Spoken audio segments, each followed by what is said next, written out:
So, after that brief little fun little interruption, so Michelle Miller, Yes. so you're here from LA. I am from I lived LA. out there for 10 years, from Newport Beach and up in Hollywood and over in Los Feliz. And I helped to launch a 24-hour news channel in Orange County in Santa Ana. Very cool. So tell us all about your broadcasting background and then tell us about your book.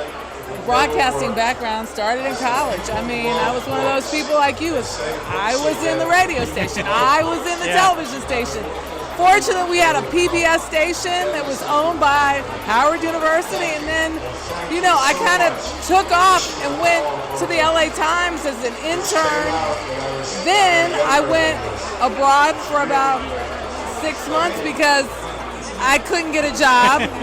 But then I came back, and after networking, I helped to get on board this startup, which was a 24-hour local news mini CNN in Orange County.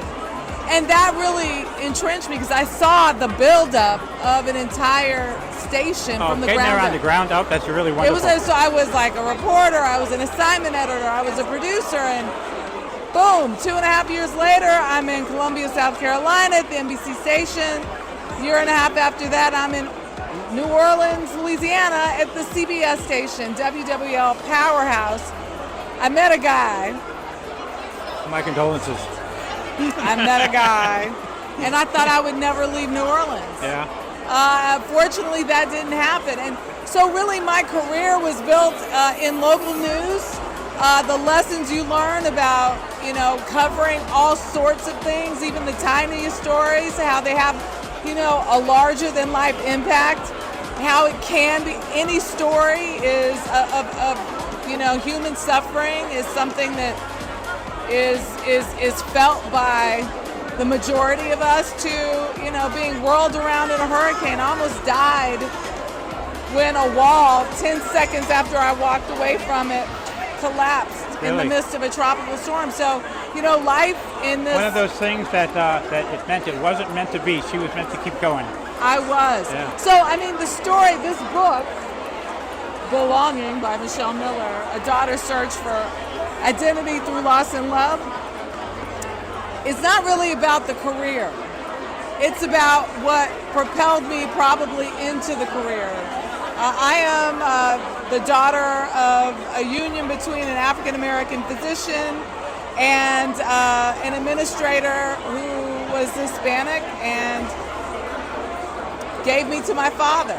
And so for the rest of my life, sort of feeling that mother's role space with all of these amazing, powerful, beautiful, intentional women that taught me to be the woman that I hope to be, or feel you like hope to I be? am. You're the woman that most women wish they were now. Oh, Thank you. But I'm continually striving to be better because I am not perfect. But you're doing great, and here I'm seeing you here in the major market. You're here in New York. I am in New York, and so all of that is in the book, along with some really amazing points of intersection with some famous folks and the lessons learned in the midst of that. Yeah. So something, we're at an age now where everybody's so aware of these lessons we all need to learn, and we're going through this evolutionary change. And I hate that term woke. It's not about that. It's about all of us personally recognizing our own personal power and our ability to create ourselves and the image that we want with different ways. It is a constant awakening, isn't it? Yeah. I don't have a problem with that term. I hate when people